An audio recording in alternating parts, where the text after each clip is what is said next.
property management companies, huge ones that have thousands of units, you're not going to get as good customer service from those.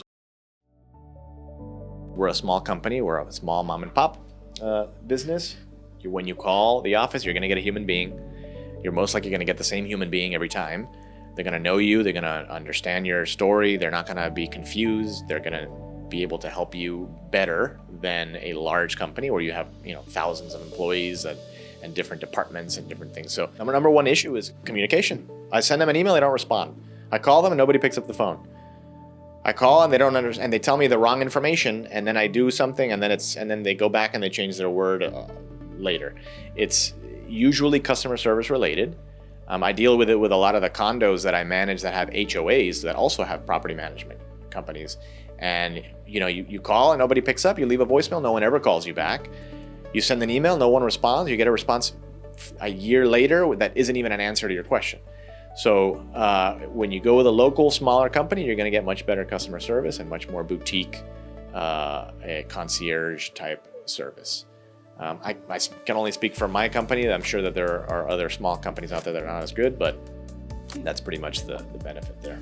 I currently own properties. That's how I started, is by buying small duplexes. I've lived the fear of not having a tenant. I've lived the anxiety of having a tenant that doesn't pay. I've lived it. I mean, every negative experience you could possibly think of, I've probably had it. And I've worked around it, or learned ways to work around it and to set up my operation here to account for all of those, or to prepare for all of those potential scenarios that a new person who's just starting out would be starting from scratch. I know what it's like to have a tenant who left the place trashed, and then I had to do a full renovation. If I had just done inspections throughout the lease, I would have seen that the tenant wasn't taking care of the property. That's why we started doing inspections.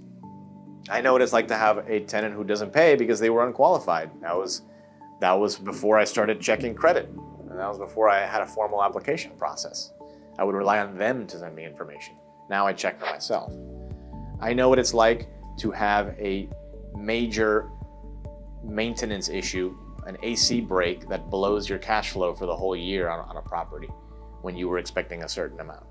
I know what that's like. I know what it's like to have to come up with the cash to then fix those things. So all of these things are problems that I've dealt with that you don't have to worry about by hiring us, because we've already figured out most ways to best position the property to minimize the damage of any potential problems. There's always problems, and I can't prevent them or predict them, but we can position ourselves as best as possible to ensure that we deal with them correctly and in a good way. Anybody who owns an income-producing property should hire a property manager. We get a lot of one-unit owners who are we call them accidental landlords. They bought a house and now they're moving, but they want to keep the house and they want to rent the house, so then they'll hire us.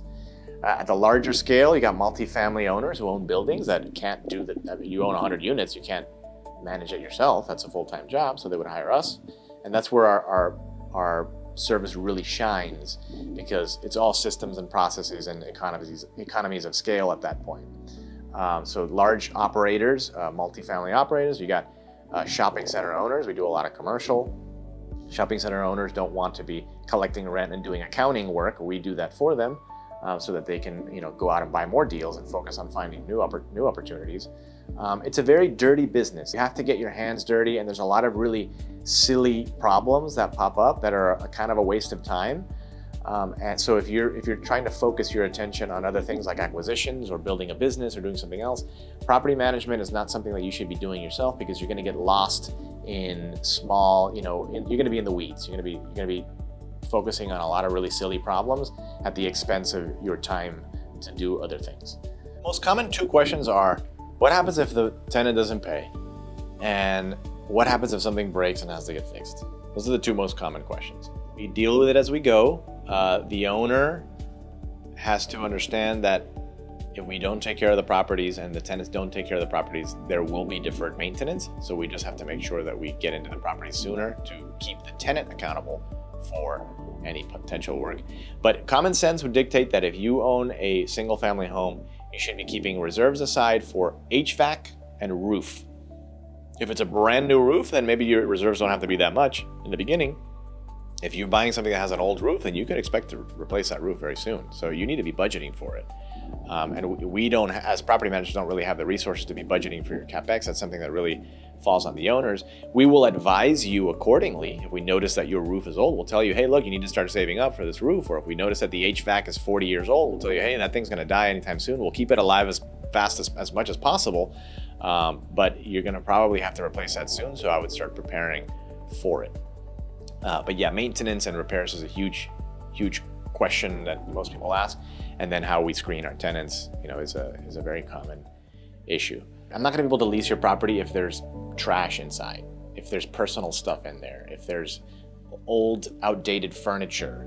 It's got to look nice. It's got to show well, especially if you're trying to get maximum rent for it. We had one property owner who just would refuse to fix up the property, and there was no way we were going to rent it. She wanted $5,000 a month for a house, which she could have probably gotten if the house were nice, but it had old furniture. It looked like a haunted house. The beds were covered in sheets. It was like an ugly vacant house that she had tented the house, and all of the landscaping around the edges of the house had died from the gases of the tenting of the house. And she didn't even clean the house after the tenting, so there were dead bugs and lizards inside the house, and she expected us to rent the house like that. You need to have a nice property. Otherwise, you're not going to be able to convince somebody to give you money to live there. And then another thing that people, I think, get a little bit unrealistic about is the rent amount. Sometimes people think that they can get more money than they really can for their house. And then I go in there with like actual comps, and here's what the guy down the street rented his place for. And then they start realizing, oh my God, no, it's actually a lot less than I thought. And that's a little bit of a reality check. A lot of times they'll insist, like we'll tell them, no, the property's worth this much. And they'll tell us, no, it's worth this much. And sometimes we'll have to just list the property for the higher price and let them figure it out on their own. When the property sits there for 30 days, 60 days, they start to come around. And then when we immediately drop the price, we immediately get somebody to live in there, to rent the place. So unrealistic expectations on the price of the home and unrealistic expectations on the condition of the actual rental, I think, are kind of the two biggest reality checks that some people have. March 1st, 2026 in South Florida. We also have units in Central Florida in Orlando. The market has slowed down significantly.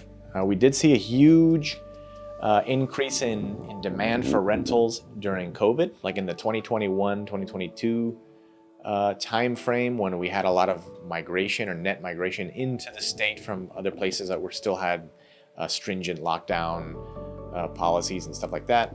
So it created I would say an artificial spike in the demand for rentals. So rent prices just kind of skyrocketed, and that's when people started buying properties at very high prices. And the reality check they're having now, because now the demand has significantly decreased, is that the prices aren't worth what they were before in COVID. And I had a lot of owners who had some big time reality checks that had to actually lower rent on a lot of their properties just to keep them full, because the demand for rentals has decreased. In a lot of cases, 20-30%. I mean, this was more in the Orlando market. The Orlando market, we felt it more. Miami still gets pretty insulated from market swings because Miami is just a big city and it's a hot market, and it has slowed here. I mean, our vacancies are sitting longer in Miami as well, and they used to. In Miami, you used to put a rental up and the next day you had a tenant. Here, they sit there for 2 weeks, 30 days, and sometimes 60 days. In Orlando, we had some units that sat there for 4 months vacant, and we just wouldn't get showings. So it's not like we would get showings and then people wouldn't take it. The phone just wouldn't ring. It was pretty scary. It's stabilized now. I think it's gotten much better. Last year was pretty tough.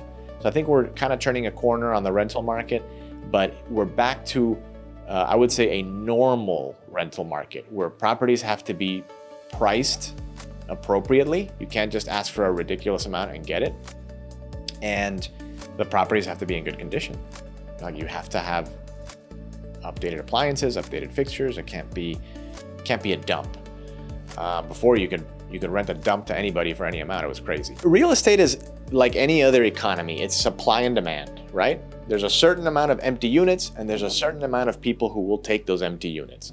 If there's a lot more empty units than there are people, then a lot of those empty units are going to stay empty if they aren't less expensive or more competitive than their competitors. When there's a lot less supply than there is demand, you've got a lot more people looking for a lot less supply. So now you can basically charge whatever you want because there's not enough supply to satisfy all the people who have the demand. So right now we're at a point where supply is a lot higher and it exceeds the demand. Which means that prices have to be appropriate. Rental owners need to be flexible and understand that they may not get the most that they thought they were going to get for rent, and that a tenant, a bird in the hand, a tenant in your unit paying a little bit less rent is far more valuable than an empty unit that's burning a hole in your pocket. I had some owners that just took their properties off the market and moved into them because they just couldn't accept less rent. They just couldn't come to the reality of understanding that the market had turned. And that's, when you do business, this happens. Sometimes you end up in a slow market. Still being profitable in a tough market. If you bought wrong, no. If you overpaid for your property, it's going to be tough.